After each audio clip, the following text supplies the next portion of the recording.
Hello, everyone, and thank you for joining us today. My name is Christian Hoff, and I'm the head of the Federal Systems Integrators and FedTech team at Amazon Web Services. It is my great pleasure to welcome you to today's program, Unlocking Artificial Intelligence in Government, hosted by AWS in partnership with ICF, SAIC, and Deloitte.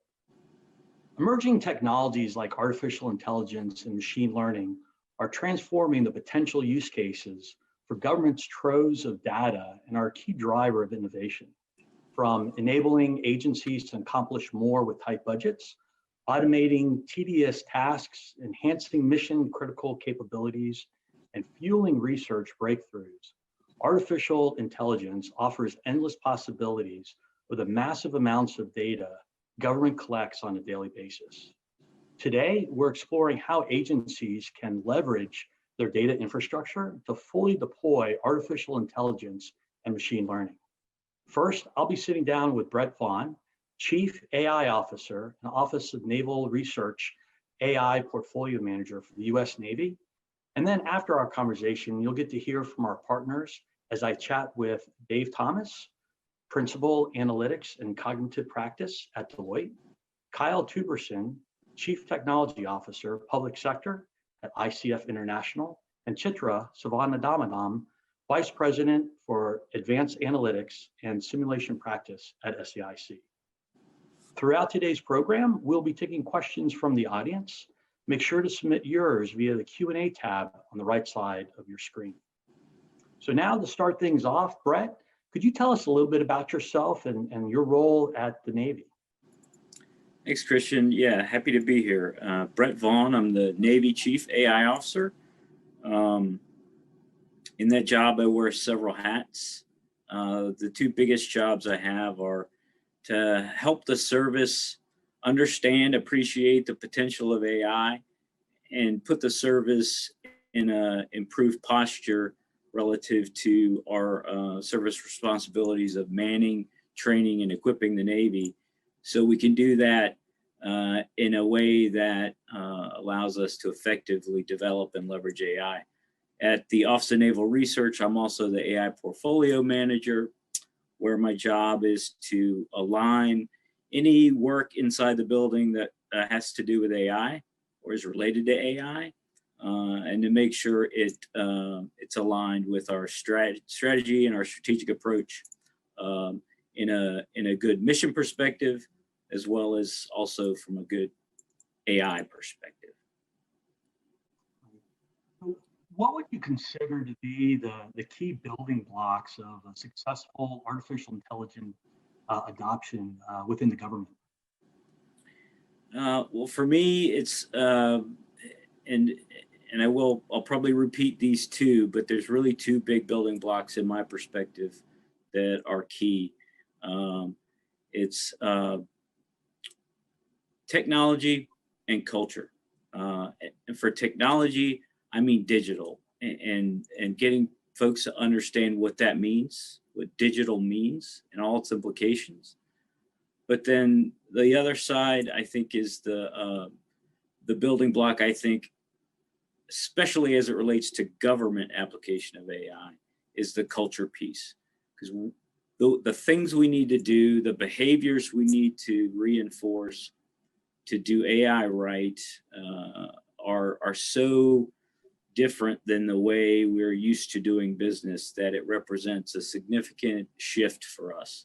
And it's going to be challenging, but if we're successful, even by degrees, our potential to be successful and effective on the AI playing field increases dramatically. What do you think some of those biggest challenges or roadblocks to adopting technology are? And how do you overcome those? Right. So the biggest one to me it's absolutely culture, and that spans the whole .mil-PF spectrum. And if you're not from the military, I apologize. Doctrine, organization, training, materiel, logistics, almost everything you could think of has to be done slightly differently and sometimes drastically different for AI. The way we write requirements, the way we transmit those requirements, the way we talk to our technologists, the way they develop technology with a team, and that's very critical. I'll talk about that more in a second. The way the technology is delivered, the way it's tested, the way it's certified, the whole host of things that we need to shift or do differently that are a function of culture. It's striking to me.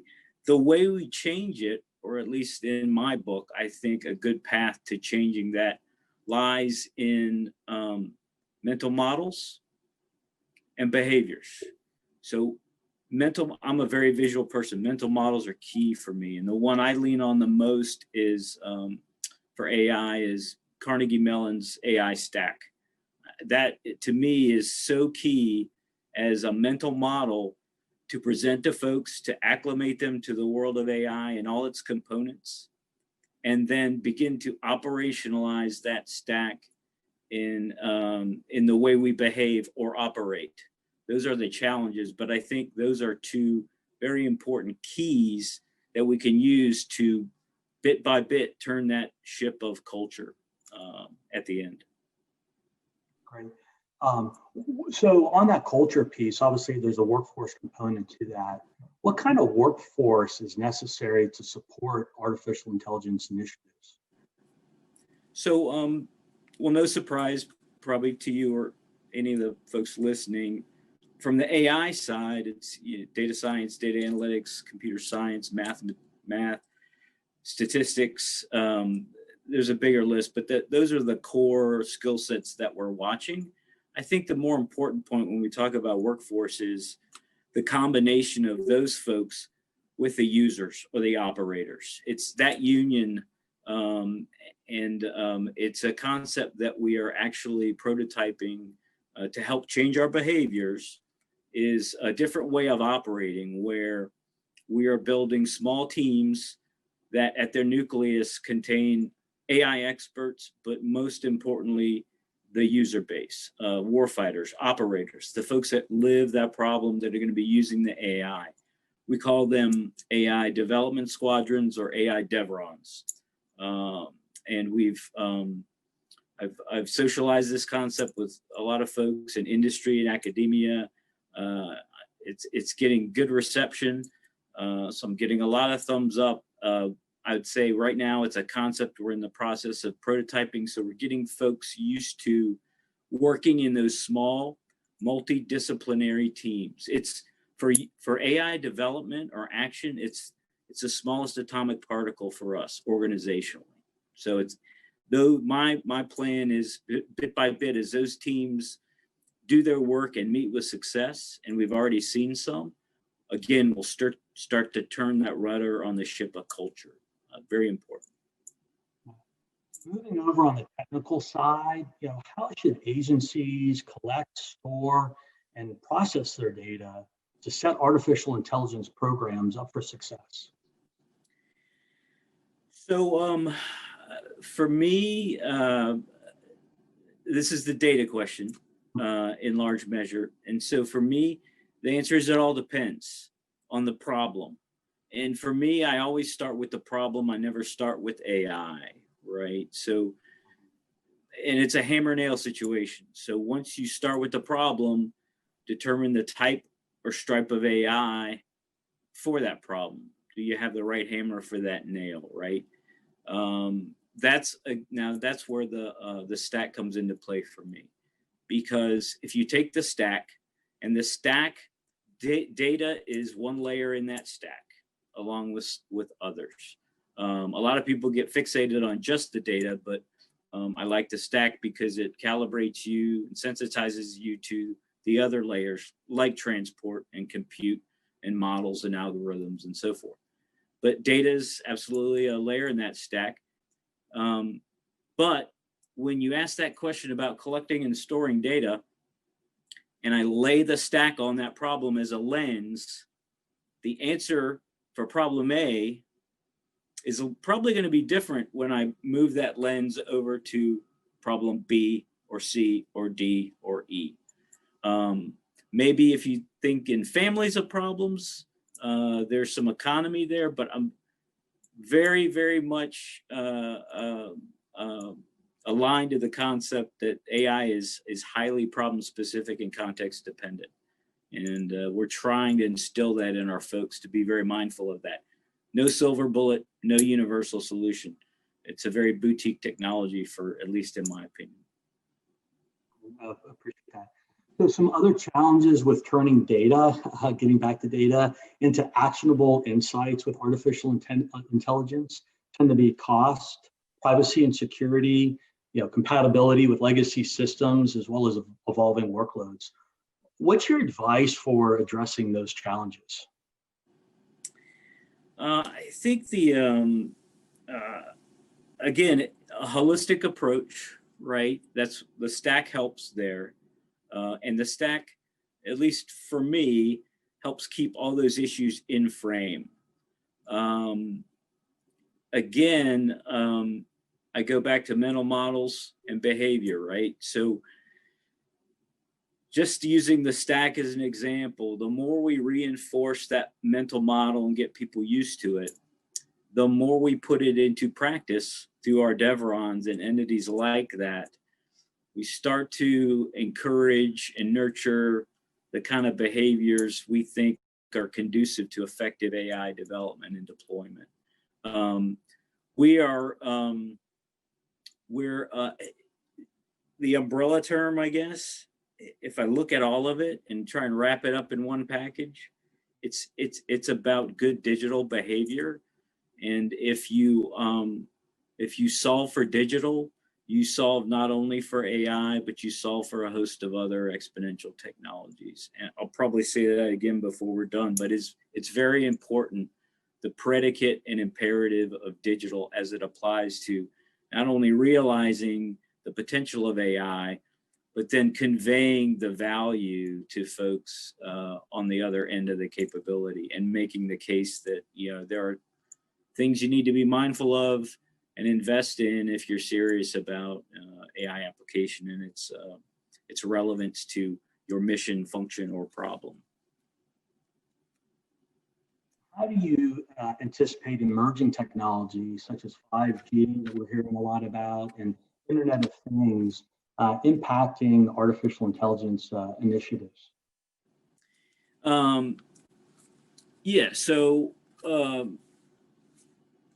So again, I throw my lens on it, right?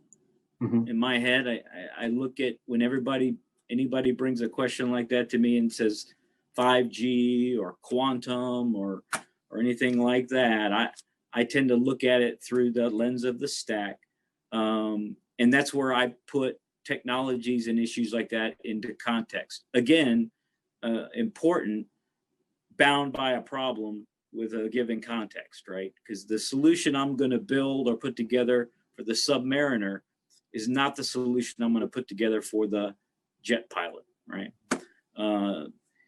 But for me, I'll tell you the most exciting thing for me that hides in that question you just asked is not one of those technologies, but the recombinatory effect of several of them, if that's a word, recombinant.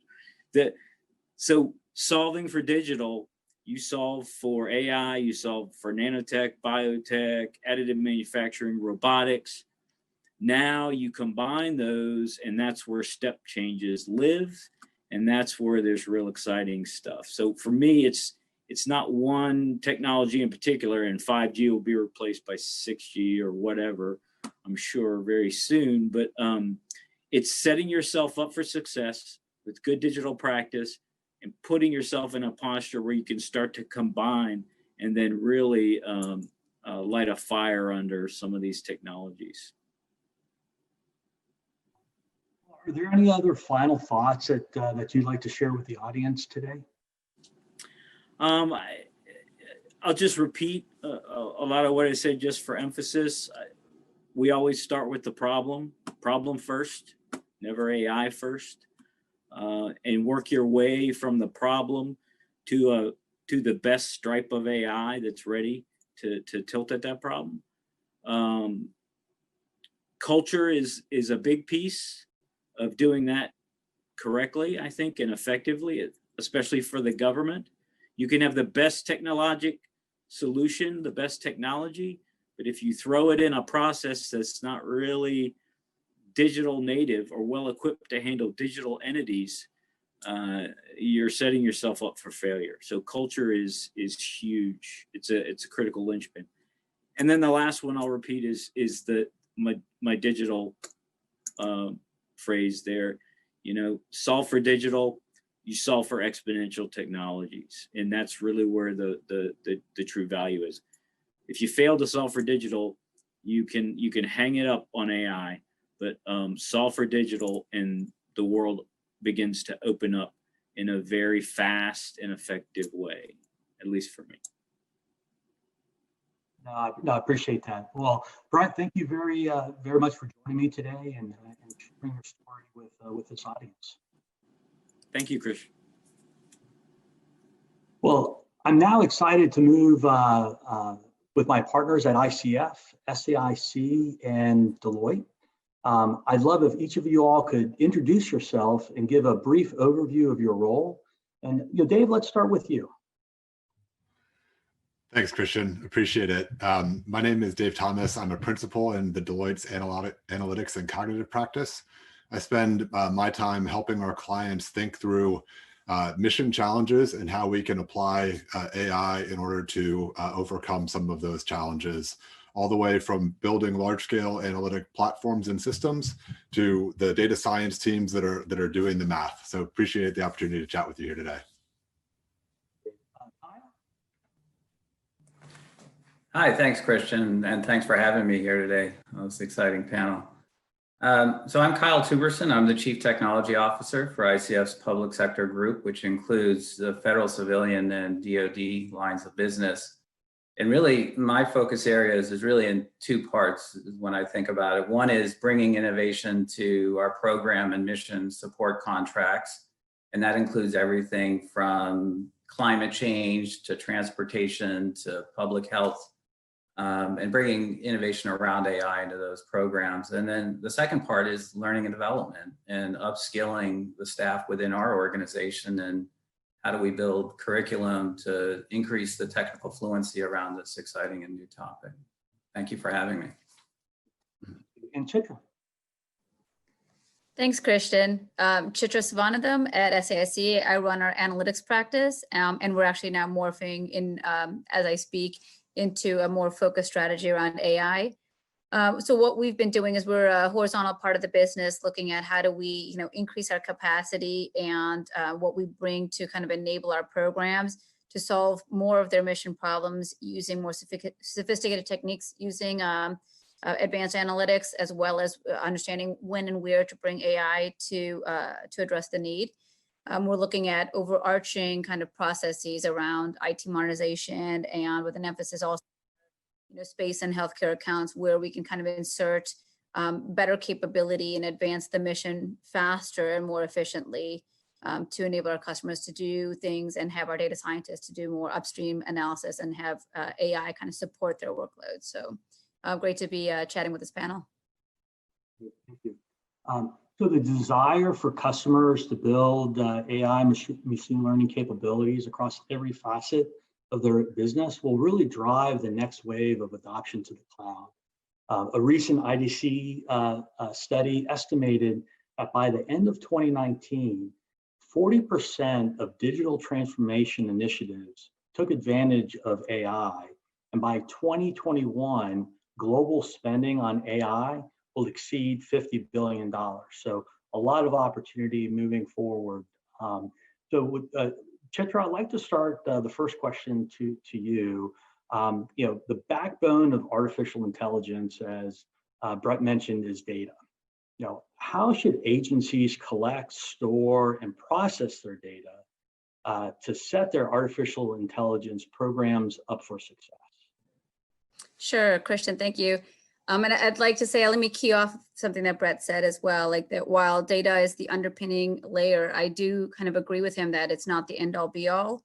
And I kind of look at AI as enabling an organization to address your problems more efficiently, and getting to that scaling function that we don't have because we're dwarfed in data. So The problem we have with data is that it continues to inundate us.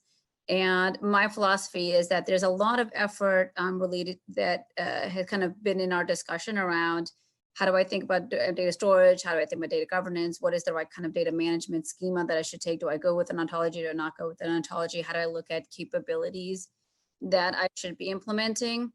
And my personal preference is similar to Brett, like it all depends on the problem. Like I don't know that there's a prescriptive way to address this that actually addresses every itch.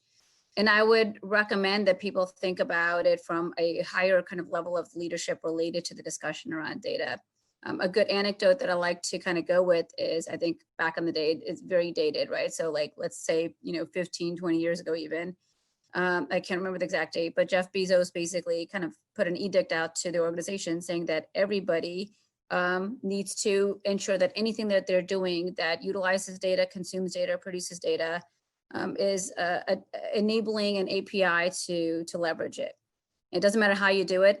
No one's going to prescribe the answer to you. No one's going to say use this database. No one's going to tell you whether you should use it or not use it, but it has to be discoverable to anybody who wants to discover it and wants to use it. And I would recommend that our organizations and our federal agencies take a higher approach to say it's about the transparency and the accessibility to use the data if you choose to use it, rather than spending more time and energy being prescriptive around this is how you end up doing it.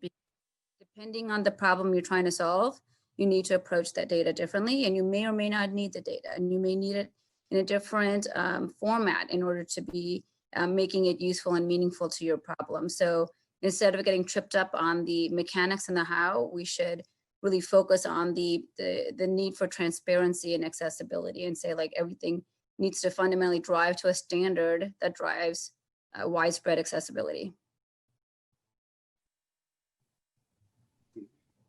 Dave, next question over to you. Solid data models are only really one piece of the puzzle with artificial intelligence.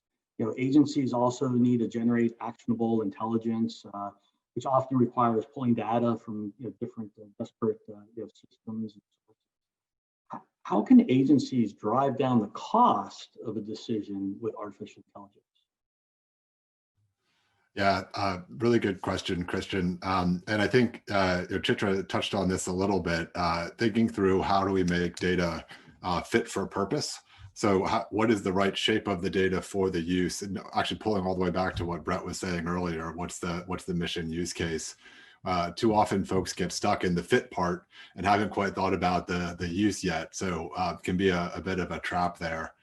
To the question on how we drive down the incremental cost to AI, certainly access to data is one of the ways we do that. Very often, folks get stuck in data breadlines, if you will. You have your data scientists going and asking a whole bunch of people for data and have to figure out how to pull it all together. And obviously, labor is an incredibly expensive part of AI. I think the other thing that we really need to think about holistically is how do we optimize for velocity and hypothesis testing? Just like we spent years optimizing our development organizations for velocity, we also need to think the same way in how we deliver AI, but the velocity is different. It's not number of points we get in a sprint. It's the number of hypotheses we can test all the way from data aggregation to making the inference and using it in production. So I think holistically, that's the focus that organizations need to aim at, and then tactically make steps along the way to drive down that cost. Kyle, over to you. Earlier in my conversation with Brett, we a lot on the cultural pieces that need to be in place for a successful AI adoption. I'd like to continue with that theme and dive into the organizational pieces. What do you think are the biggest organizational challenges to AI adoption? Yeah, thank you for the question. Yeah, and I really liked where Brett was talking about bringing the AI capability closer to the users, and I think that's very important. I also think there's this misconception that AI will solve every issue. It's certainly not the silver bullet, but as you sort of advance AI initiatives within the organization, trust becomes something that's very important. How do I know that I can trust the results or the answers that a particular model is producing? And I think of some work that we do with the Office of Inspector Generals and around fraud, waste, and abuse. And when we go into a program, in addition to end users and the AI experts, we also bring in customer experience and user experience. So this notion of upfront research becomes very important. What are the end users that actually have to make a decision on that analytic? How do they feel about it? How do they want to receive that information? What kind of confidence levels do they want to have when they get a piece of information to help them make an informed decision? So I think, bringing in this CX, UX component is very important in some of the programs that we've supported. I also think organizationally it's this, with AI, you're bringing together multidisciplinary teams. So you have your statisticians, your mathematicians, and our AI experts that are building and training models. You have mission contract folks that understand legislation, understand the business problems at hand. And then you have the CIOs, the CTOs, the CDOs of the world that, they want repeatability, they want governance.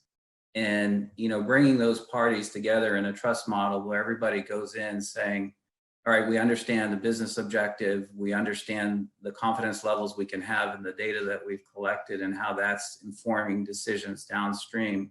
And building that consensus is very important as I think of organizational challenges to AI and adoption. I'll open this up to anyone.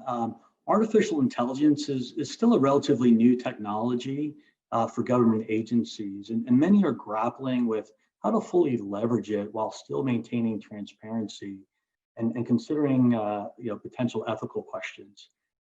How can agencies balance AI innovation and governance?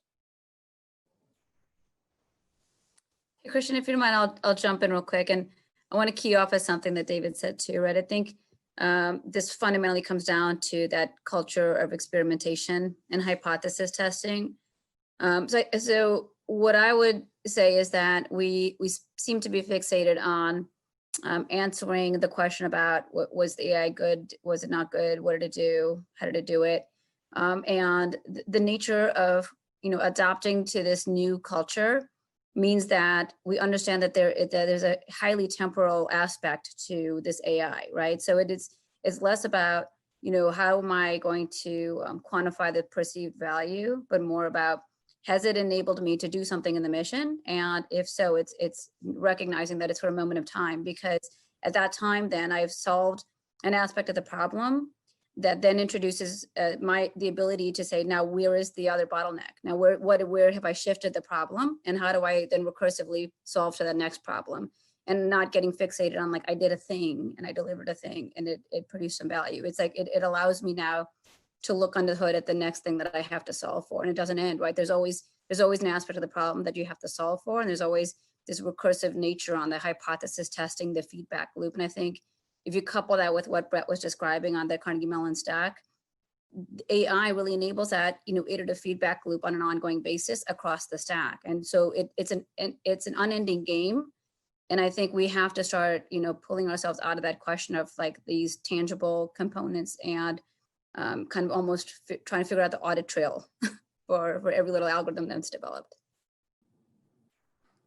Yeah, this is Kyle. I guess one thing that I would add there, and just an additional topic on it, we support a number of hotlines across the federal government. And one of the things we found in a lot of the work we do with Health and Human Services is we have social workers answering phone calls essentially inside of contact centers. And we try to get creative with it, be innovative with AI to bring in conversational AI. So do we need our social workers answering the phones rather than getting them focused on more high value activities? So we introduced the conversational AI to kind of, speed up and, expedite our ability to respond to citizens faster. But we also thought about it from a human in the loop perspective. There's some calls that are very easy to resolve. Like, where do I find a resource? Okay, well, here's 10 options and we can guide the user very quickly. There's others that require a little bit more interaction where the social worker actually has to step in.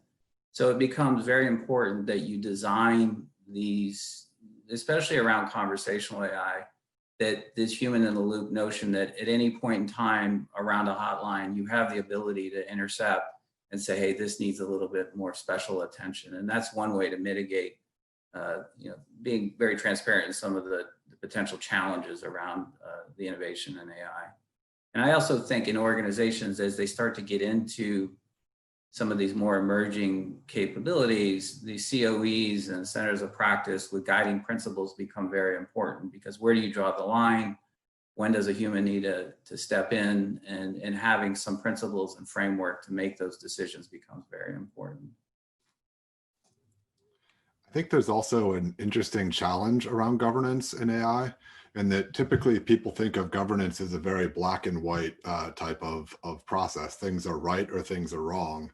But the very nature of AI is that we're operating in probabilities. So if things are incrementally better than the existing system, it may be a market improvement, but it's again, not black and white. So that's a real big challenge as folks think about how to apply those that governance to AI. Yeah, no, I 100% agree. And one of the things that it makes me think about is, talking about like how we think about the nature of the problem we're solving. Far too often, I find that our biggest challenge is, almost like going back to basics and like saying, like, how do I set up the math problem? What am I trying to solve for? And what does that look like? So we tend to over-engineer around the fascination of like AI being the answer, as opposed to it being the thing that supports me, solving for the problem. And if we don't know how to set up the math and figure out like what we're trying to do, I mean, this is, we run into the danger of thinking that AI can solve lots of problems, and we are, I guess, overutilizing AI in cases where there's a simpler approach to solving to your problem. Dave, the next question I'll start with you. As government agencies look to building their own artificial intelligence initiatives, what are some of the procurement pieces that they should consider in putting in their RFXs? Yeah, it can be a really big challenge for government to figure out how to procure AI capabilities. Unlike traditional software or systems, there's not a list of requirements that is easy to put out. It really does require iterative hypothesis testing in order to effectively apply AI. I do think there are some guidelines that agencies can start to think about, though. Obviously, and maybe pulling on Brett's comments, there does require some sort of technical foundation. So what is the technical foundation, and how can it be implemented in a way that can keep up with the vast innovation that's going on in this space? And that can either be separated out into one contract, or can be part of the contract that's actually delivering the analytics and the AI.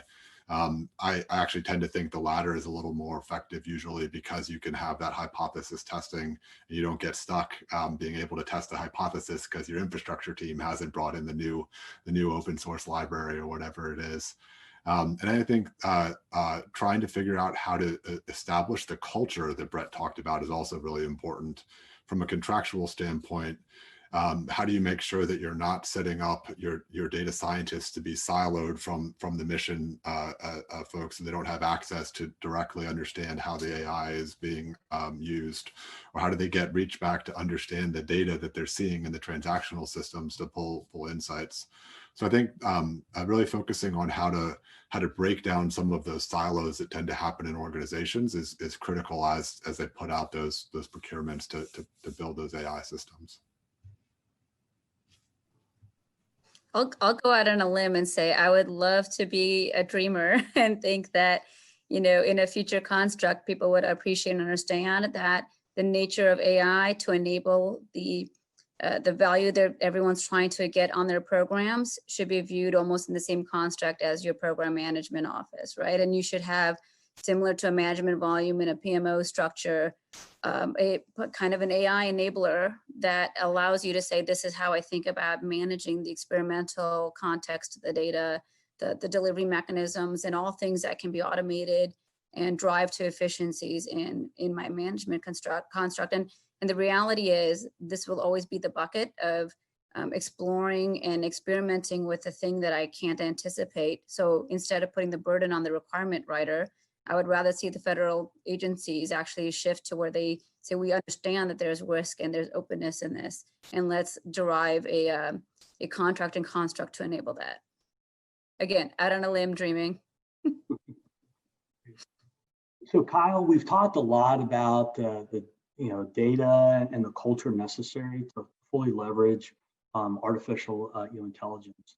Looking forward, how do we ensure that we are preparing those elements for the problems of the future, rather than just the challenges that we're facing today? Yeah, I think one, to begin with, I would think about dedicating time to experiment instead of saying solely focus on the task at hand. And what I mean by that is, create sandbox environments for people to, pressure test new ideas, fail forward. I think it's very important that in the work that we deliver, we find opportunities to just take a step back. And I think 3M is a corporate organization that does this really well. And what is that next idea? And people need that space to think and ideate. I also think about things like, to test assumptions always. Like I gave the example of the conversational AI piece earlier around the call center operations, but just the user interface that we've become so accustomed to, and we have a keyboard and we have a screen where we enter information. We need to be thinking about what does the world look like without that? And is there a way to just have a conversation, to retrieve a record, to submit a request? And so just having a space to think about those kind of ideas. I talked about failing forward. I think there's a lot of really good technology coming out of Silicon Valley and other places that we need to pull into the federal government. I mean, we have to do it understanding that we have to understand the security footprint of that platform, but there's a lot of emerging tech that I think can really advance many of the things we do around data prep and curation and cataloging. And then finally, I think while we need to always be thinking forward and what does the future look like, we do need to do it within the context of data privacy and ethical concerns, and bring those forward early and just be mindful of those things so that they don't become traps downstream as you come up with the next best idea. Would anybody else like to add any comments? Yeah, I think everything Kyle said would agree with. I think also thinking about how we start to bring in some of the engineering disciplines and think about starting to operate at scale. So as we start to put in dozens or hundreds of models, how do we make sure that we're monitoring them? That even though they were fit for purpose when we first deployed them, if the operational environment has changed, if the data coming in has changed, how do we make sure we identify those things and can and retrain or pull them out of production? I think we can look to a lot of the work we've done in the software development arena and building large scale applications for some of those insights. So how do we think about some of the same discipline we put into site reliability engineering and think about how we keep AI operating at scale in production? And so I think there are a lot of lessons we can learn there as we start to operate at this larger scale in the future. Yeah, I 100% agree with what these guys were saying. The only thing I would add is that,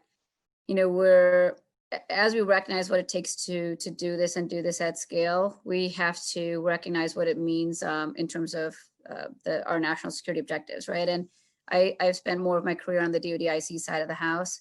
So I would think that it would be best practice now early in the discussion to kind of build the acumen to think about how I'm inserting and utilizing AI, but how I'm looking at it from the counter threat, counter AI perspective as well, right? And there's a lot that's going to be kind of challenging for us in that space as we always kind of look at the offensive and defensive strategies. But I think that, we should take a lesson learned from the counterterrorism side of the world and realize that, like, if we don't resource and emphasize how we think about it from that counter AI perspective as well, we'll be playing a catch-up game in the future. So it's something that I think we need to be instrumental in designing towards early on. Great point. Well, I'd like to end with giving some practical advice to our audience. What is one thing that people should be doing this week in order to unlock the power of artificial intelligence in their agencies? And Chitra, why don't we start with you? Sure. So I think it's worth kind of just being like practical about like where we see applicability and where we see the things that we're saying, hey, look, I really don't know, but I'm chasing maybe there's something in the future that that's worth experimenting in. And there's a couple large things that I'm saying, like if I just look at like what's happening now, I have young kids, so I'm gonna kind of pay attention to the things in my home.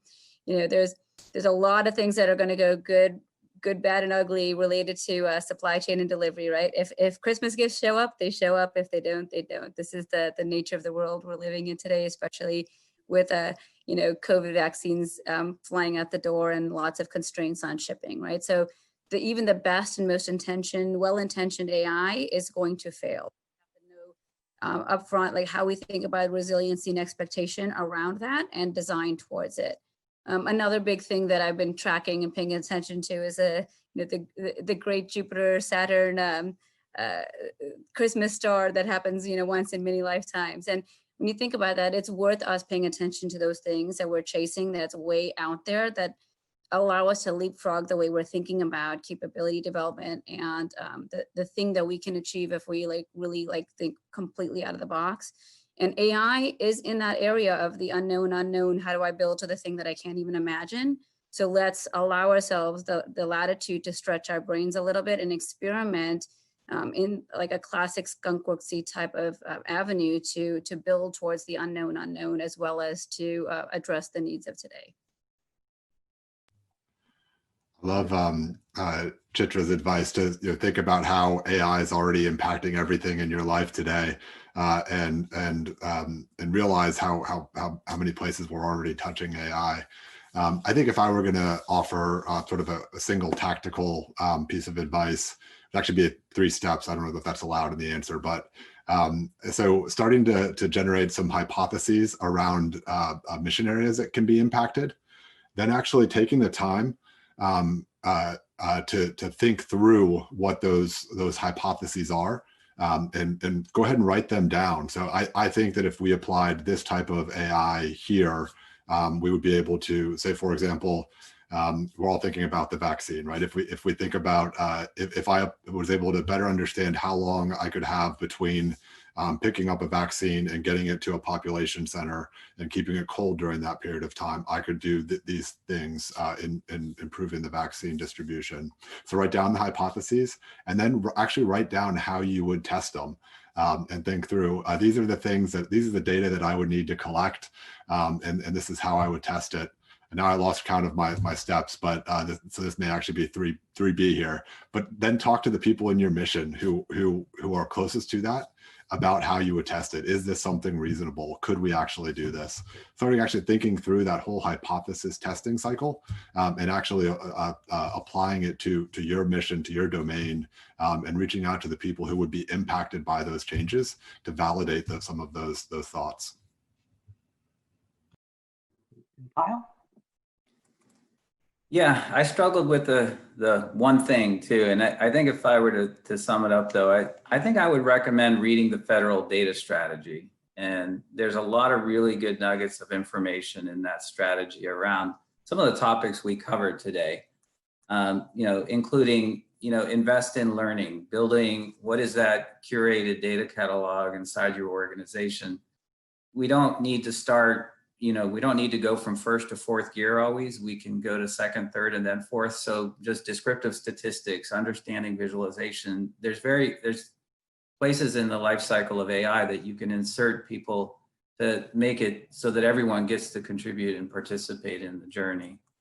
I think that building data leaders, like embrace the people in the organization, the data geeks, if you will, and you can spot them early, who like to use data to test assumptions and challenge ideas. Identify those and elevate them in your organization. And then I think it's also introducing exit gate criteria when and I think the data strategy talks about this. Not every idea is going to turn into a full-blown production solution, and so you got to be comfortable knowing when to get out, and you don't want to continue to put bad money after good money. And so understanding that and having a framework for doing that is important. And then I like what David said on that compiling the list. I think mine was simpler. I didn't have all the testing of the assumptions, but like just any idea that comes in your mind, compile that, build that list, just jot it down and talk with people in your organization about it and start to use that as a framework to get ideas and get thoughts and collaboration about where we're headed in this space. I know that was a lot, but it was read the federal data strategy is the one thing. No, that's great. Well, all some excellent pointers, but unfortunately we're out of time for today's program. Thank you all for joining me today. It was a really insightful conversation. And thank you again to Brett Vaughn from the Navy for speaking with us earlier as well. This concludes our program. And on behalf of Amazon Web Services, ICF, Deloitte, and SAIC, I'd like to thank you, our audience, for tuning in today. Today's program will be available to watch on demand and share with your colleagues soon. I hope you learned some new things today, and have a wonderful rest of the day. Thank you.